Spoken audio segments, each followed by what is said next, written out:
Opportunistic crime on the rise this time of year, holidaymakers are urged to remain vigilant, be it at home or while out shopping. So what safety precautions should you take against criminals during this festive season? We have eNCA reporters up and about in different parts of the country, finding out how you can protect yourself and your loved ones. Nobisutu Hechana is in Cape Town, and in the Joburg CBD, we have Nkosazana Dambuza, and Mawande Keswa is in Durban. Good morning, colleagues. Let's start with you, Nobisutu, at the Cape Gate Mall this morning before we speak to the other colleagues. What's the situation like there where you are? Well, Braden, just last week, Police Minister Bheki Cele did say that they were going to intensify their visibility in the streets as well as the beaches to ensure that people are safe during the festive season. And what is concerning, not only here in the Western Cape, throughout the country, are the children's safety, especially when they do get missing during the festive season. But just to get an idea from one organization that deals with missing children in South Africa is Bianca. Bianca, how busy is Missing Children SA during the festive season?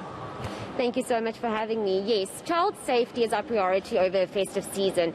We as an organisation do see an increase of cases of children going missing and going lost over this period of time. And what sort of the common calls or requests that you get from the people who are panicking when they lose their children? And what also can they do?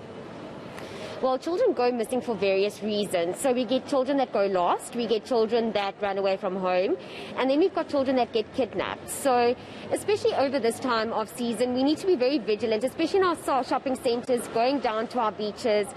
So some safety tips that parents need to consider is dressing their children in brightly coloured clothes when being in a shopping centre, especially young children, so they're easily spotted in a crowd of people. Make sure also that you actually have a meeting point should you and your child get separated. And the most important is know what to do when a child goes missing. So the first 24 hours when a child goes missing is of utmost importance. There's absolutely no waiting period when a child goes missing. Please report it immediately to your nearest police station and then to us as Missing Children South Africa. And you were telling me that over the weekend you had to respond to about 12 missing people. Yes, that's correct. So we deal with a lot of cases throughout the year, but festive season, school holidays are busier seasons during the year, and that is why child safety is the most crucial when it comes to this time of the year. And are there specific areas where this is common, like at the malls or at the beaches, or are there other areas where people do actually go missing and we're not aware of? Well, definitely our malls and our beaches over this time of year is the most busiest areas where children are often, where they most often go missing. So, but still, children being at home, being out on the streets, please rather know where your child is at all times and keep them safely at home than having them walk the streets, having them in shopping centres, down at the beaches. We need to keep our children safe. All right, thank you very much, Bianca. That was Bianca from Missing Children SA, Braden, telling that parents also need to be vigilant and ensure that they know the whereabouts of their children at all times, especially during the festive season. Yeah, that's very important. Let's come to Joburg. Nkosazana, on your side of things, as we focus on these opportunistic crimes, what can you tell us? Braden, I'm now at the police headquarters in Parktown. Now, according to statistics from police, crime levels did drop drastically in the first 3 months of the lockdown, but now we are seeing those crime levels going up again in the run-up to Christmas, where we know criminals are desperate to try their luck. So to talk more about this with me, I'm joined by the Gauteng police spokesperson, Matapelo Peters. Thank you so much for your time. So firstly, Matapelo, we know that petty theft in areas like Honeydew and Hillbrow is rife. What is police planning to do in terms of just being visible in such these crime hotspots? Good morning, Nkosazana, and good morning to the viewers. Indeed, we do find that petty crime perpetrators would normally target congested areas such as your CBDs. And as we launch the Safer Festive Season operations, that is one of the areas we would be targeting and looking at in terms of deployments and high visibility to make sure that these criminals are kept at bay, because we do find that even the traffic increases in terms of people walking to shops and people carrying large amounts of cash.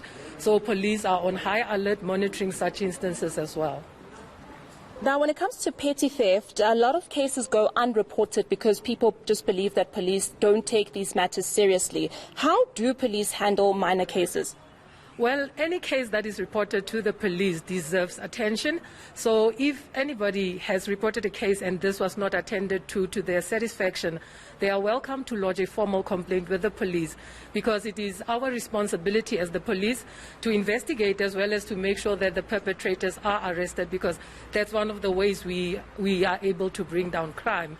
So like I'm saying, that if people are complaining that their cases are not being taken seriously, we do want those people to come and report and lodge formal complaints to us so that we encourage people. We are on a campaign where we want to restore public confidence and build trust so that the public is able to trust the SAPS again, that we will be able to investigate their cases and bring down crime.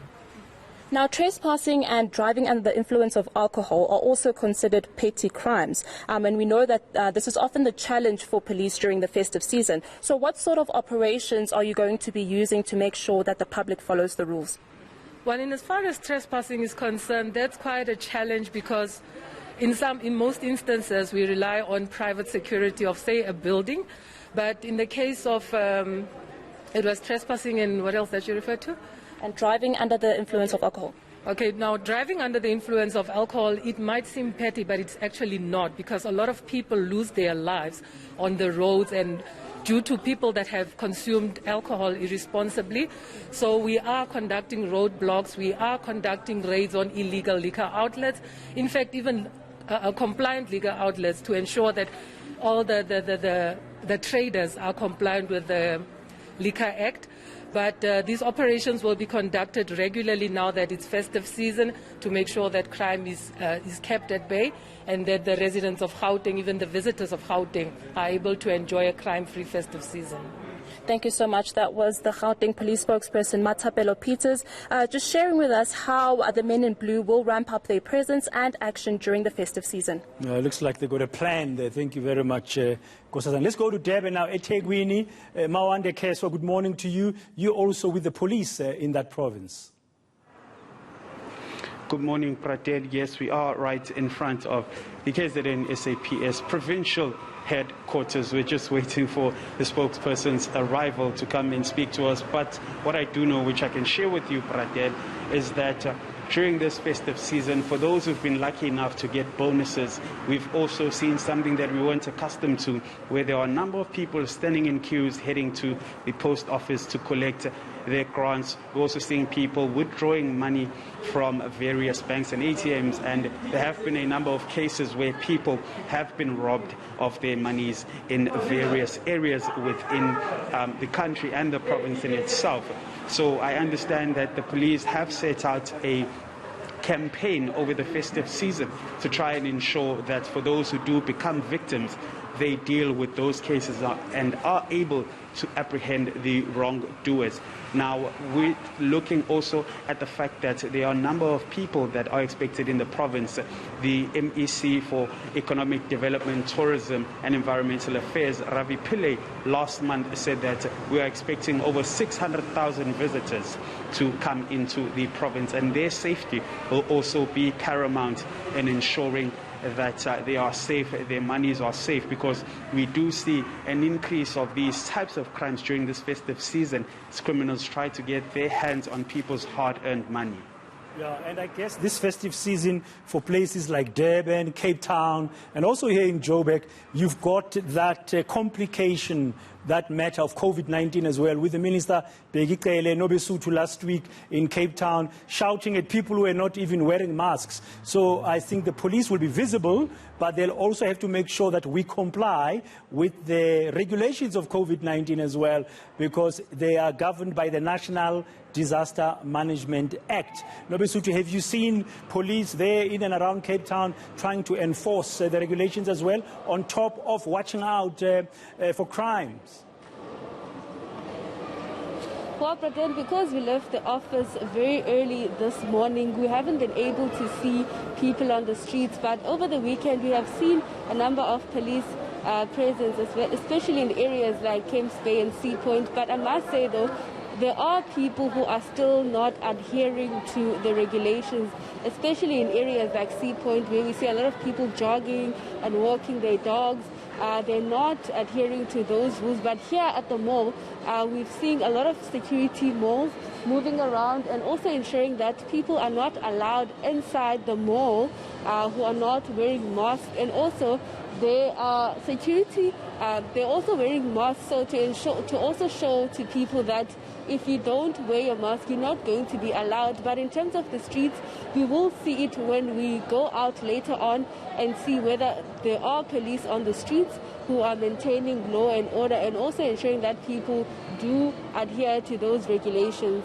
Yeah, and visibility in and around Durban beaches, Mawande, I'm sure it's being stepped up now in and around the Durban beaches. As you said, you're expecting thousands and thousands of visitors in Durban. Yes, but then in fact, when it comes to visibility at the beach, it's one area that you cannot fault because, you know, those beaches that we have are blue flag holding beaches in terms of the status. And to be awarded a blue flag status, one of the criteria is that as far as safety is concerned, it is right at the top. The promenade itself, the whole beachfront, has cameras installed there. There's consistent police patrolling, police that some vehicles go as far as moving right on the sand. You've got policemen who are on horses. You've got policemen that are using bicycles as well. So we have seen that police visibility is a non-issue on the beachfront itself. The challenge that comes here in Praten, which you rightfully mentioned, is the fact that you've got one side of law enforcement which you need to enforce. Then you've got COVID-19 regulations as far as those masks are concerned. And what we have seen is that for a matter of comfortability or other reasons that people may put, masks are sometimes taken off along the beachfront. It is quite hot in Durban as it is, and it's scorching. So you do have those people who take off their masks whilst walking. The ones that are swimming, of course, don't have their masks on, understandably.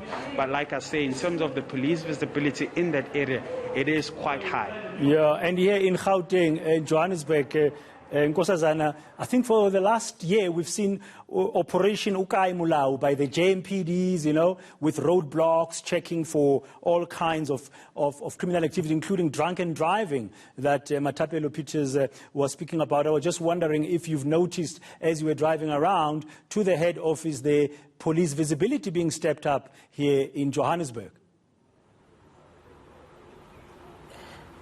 Yes, Bradan, but this morning on our way to the police headquarters here in Parktown, we didn't really notice police presence. We didn't really see any men in blue out and about doing their jobs. But when I spoke to Matapelo Peters last week, she did mention that the operations Okai Malau will definitely be ongoing this festive season. There will be increased police visibility in parts of the area, in parts of the province rather. So she did assure us that definitely we will be seeing more of them. Yeah, so our men and women in blue are going to be keeping us safe. Thank you very much, Nkosazana, at the head office here of the police in Johannesburg, Mawande, KwaZulu-Natal Provincial Police Head Office, and Nobisutu Hejana at the Cape Gate Mall. Thank you very much, colleagues, for this hour's update as we continue to focus here on eNCA, our special focus on crime prevention this festive season. You are watching the first hour of the Monday